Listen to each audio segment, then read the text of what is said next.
Hi. So today I'm gonna talk a little bit about a comic I worked on. It's online. If you would like to see it, I'll put the link down below.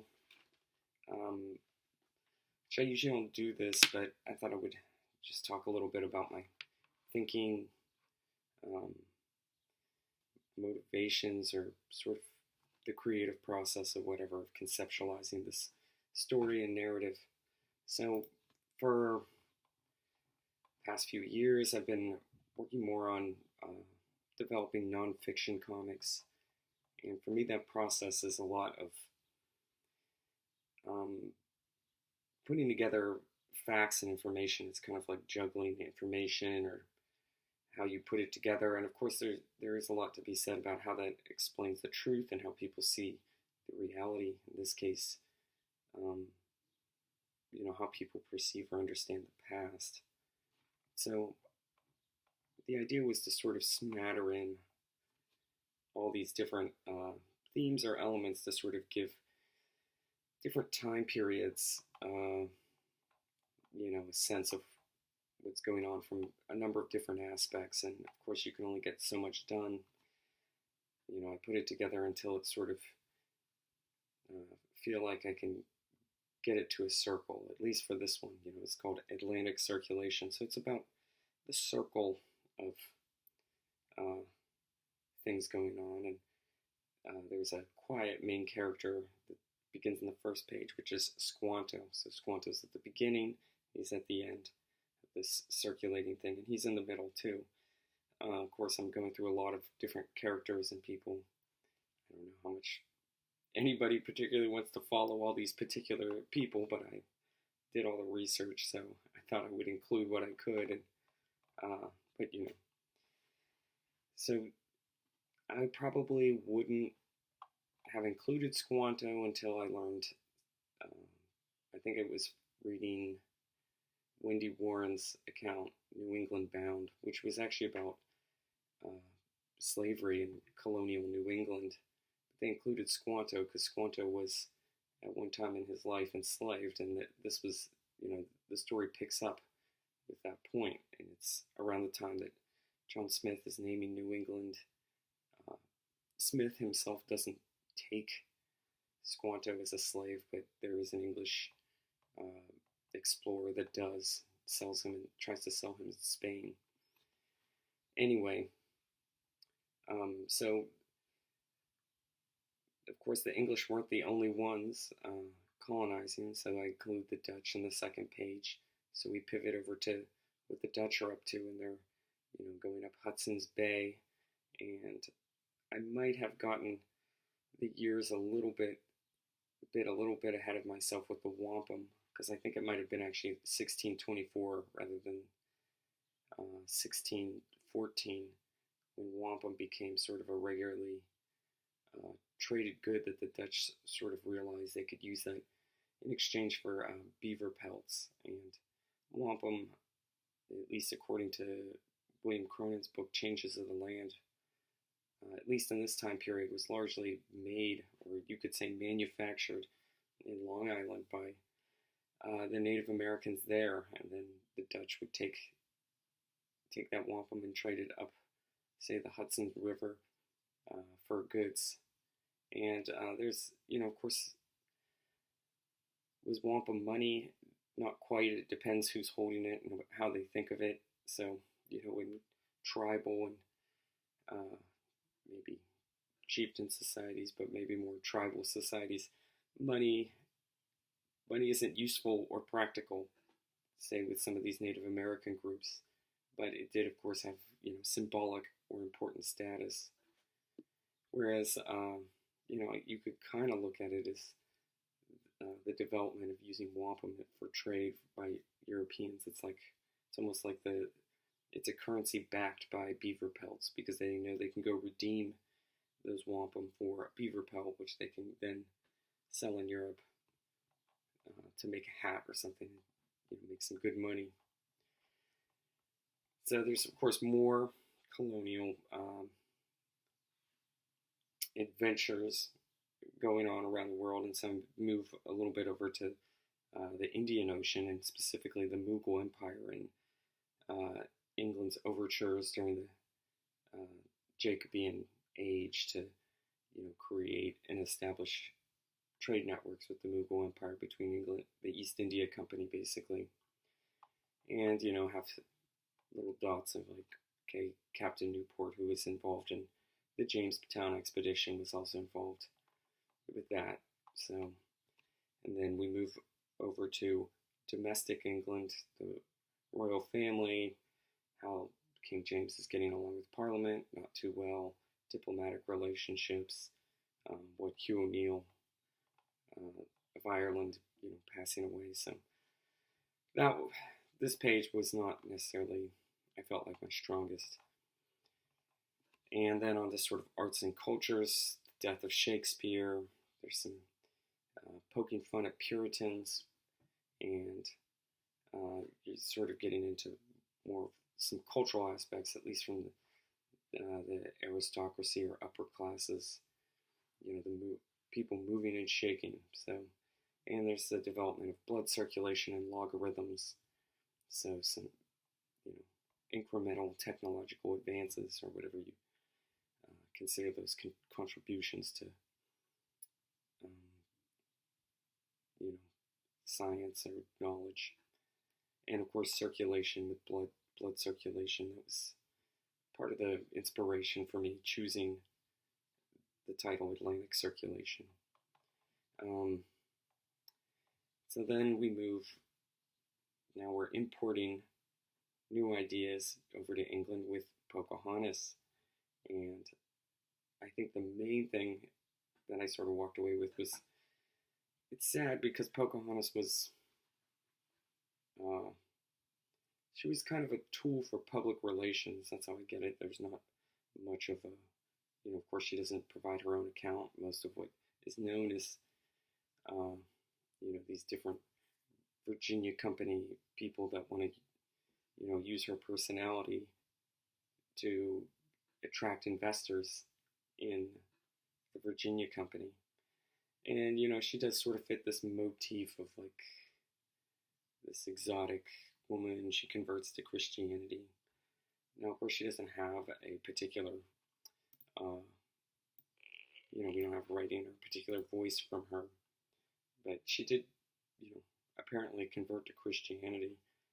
For whatever reason, this was not historical, but I picked it as an artistic license to include a Bible quote, because of course so much of the 17th century there's all those questions about reading the Bible and using the Bible to explain people's logic. So I used Esther, which I picked a quote, a quotation from the book of Esther, because Esther in the story marries the king of Persia to help protect and save her people. And so I sort of thought, hey, that's, if you want to understand it, at least from a practical purpose, and of course Pocahontas wasn't the only Native American to go on that trip. There were other Native Americans, but it was sort of a delegation, at least trying to make some sort of peace, because there wasn't peace between the Powhatan Confederacy, in Virginia, and the English colonists. So it was probably the best attempt at that, and it didn't work out so well. Pocahontas died of diseases there, but she was well remembered in England. And Squanto pops in. So moving back, kind of mixing in with back to domestic England, we have more Puritan stuff and sort of the push of the Puritans. I did put a little joke of historian David Hackett Fisher, his quote about them being like the worst Protestant religion ever, or something, or Christian religion, like rigid, the Puritans. And of course they have that reputation, and I don't know too many people that espouse Puritanism today, but it's I think what Fisher was at least more broadly talking about, to give it some context, he was talking about problems in the economy, and sort of making this argument that that was creating this more rigid, severe religion because there were lots of economic and social woes going on. So now we're going to pivot, and this is where more, I think, the center of the story, the circulation, or where what I think is getting more interesting to me. And we have like the pilgrims in the Netherlands are getting ready to come over. It's like 16, 18, or 19.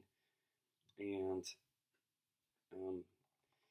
you have this sort of already establishing the sort of Calvinist or Puritan perspective in England. We have, how people are making sense of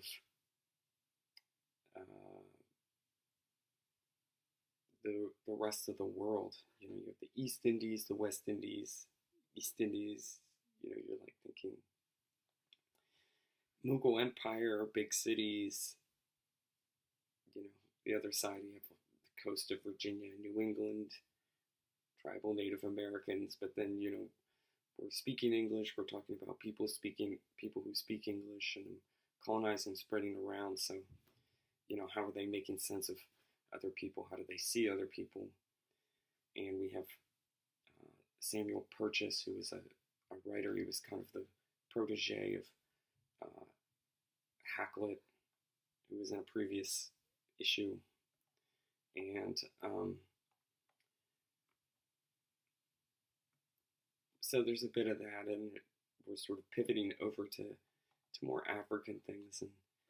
And this was, we go to sort of Angola, or near Luanda, the city of Luanda, and there's the Kingdom of Congo.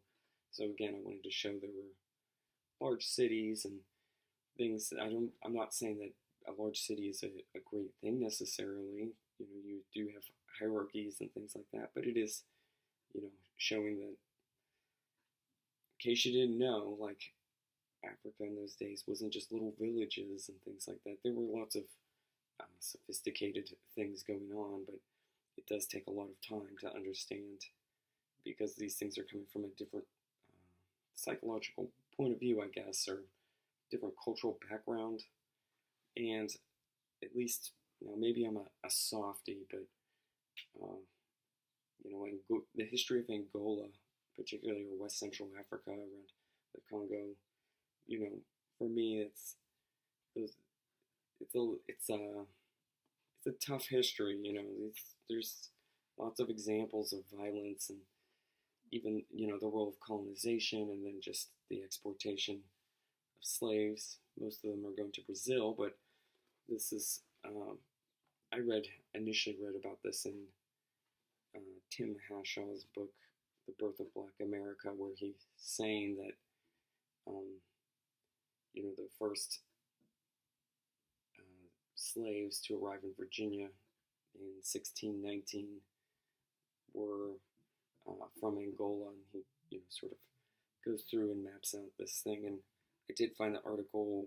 It's by John Thornton, The African Experience, 20-odd Negroes arriving in Virginia in 1619, on JSTOR, to just sort of kind of back it up, just because I hadn't read anything else like that. It wasn't like I didn't think it was unfounded or possible or something, but for a while, when I learned that, I was like, what's going on? Like, where's this coming from? Like, I'd never heard anything like that when I was in school. They just said that they bought them from the Dutch. And so Hashaw's book and Thornton's article explained that they were captured by, there was a Portuguese frigate that got captured by English pirates.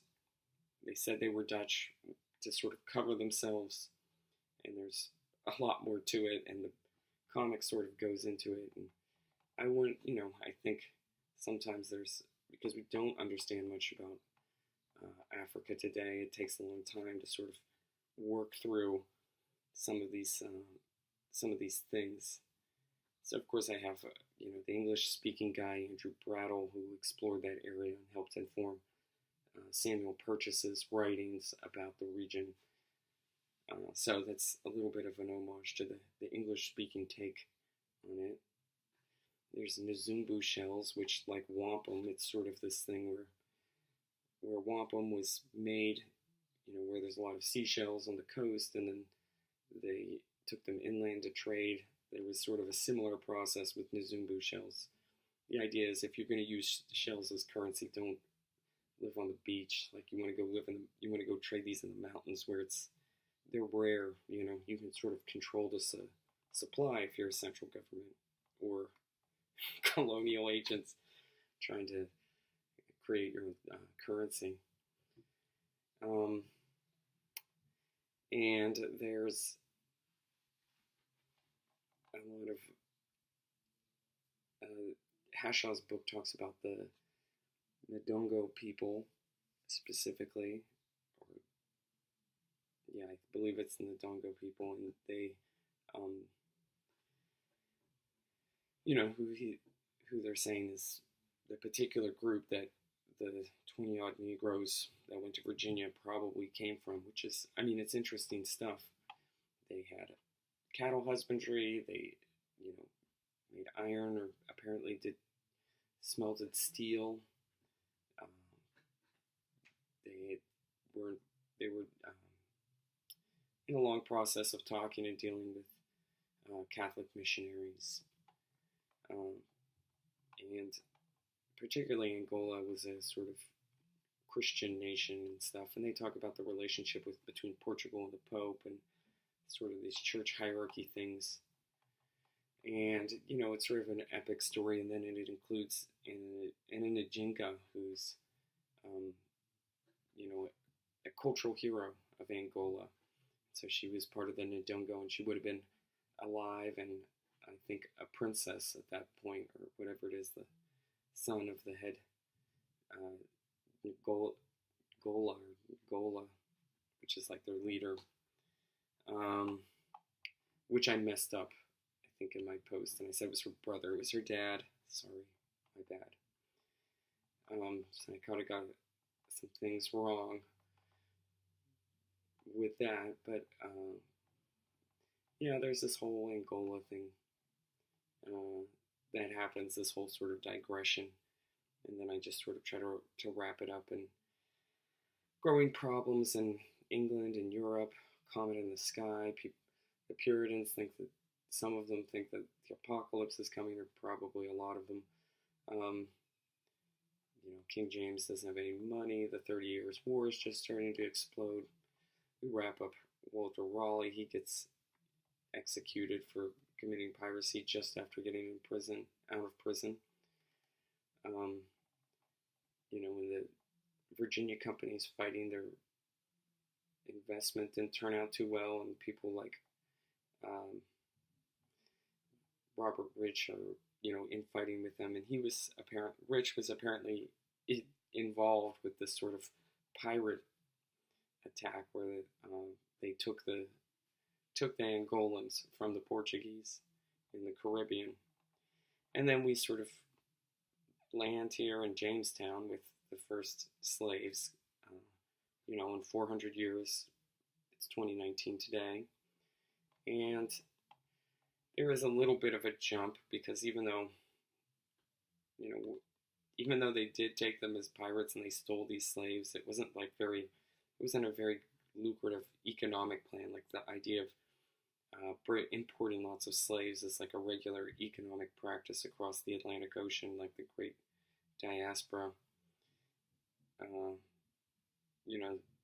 wasn't in full motion at this point in Jamestown. And they were importing, of course, they had all these extra poor people in England, and so they were getting a lot of them to sort of act as fertilizer, I think is how Hakluyt described it, as these people were kind of like, it's like Generation Poop. Put these people out on the colony, they'll all die, but they'll help fertilize it and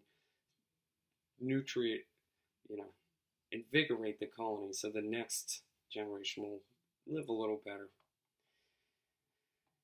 And so that's sad. And There was one image towards the end that was, I think, very weird for me to paint, and that was this depiction of the Angolans, or well, the African slaves in or servants as they were called then, but what it meant to be a servant is not like having any much legal rights. Um, but anyway, it was weird. There's smoking pipes and stuff. It was like an advertisement basically for their tobacco of having these slaves on it. You know, they were the sort of, I don't know, Aunt Jemimas, or you know what I mean, like this cartoon, this character that's like on front of it. And I don't know, it was sort of, really debated whether I should have put that image in or not, because I felt like um, it was just one more slap in the face or something to someone. But that was, that was what the image was. I explained like where it came from. It was from a Virginia company advertisement. So that's just the truth. That's part of doing nonfiction. So I ultimately decided to just try to be an adult and do it or whatever. I don't know. Be honest, basically. And then we go back. Squanto gets home. His whole family's dead. Disease reeks. New England. Yeah, so it's on a down note. That's the circulation in the story. That was just the information I got. So there's a lot of sad tales, obviously, in all this. But, and it's, of course, it does sort of run a little contrast. I mean, there's religious and there's business motivations of why these English-speaking colonials are engaged in, this process of overseas trade or setting up colonies overseas.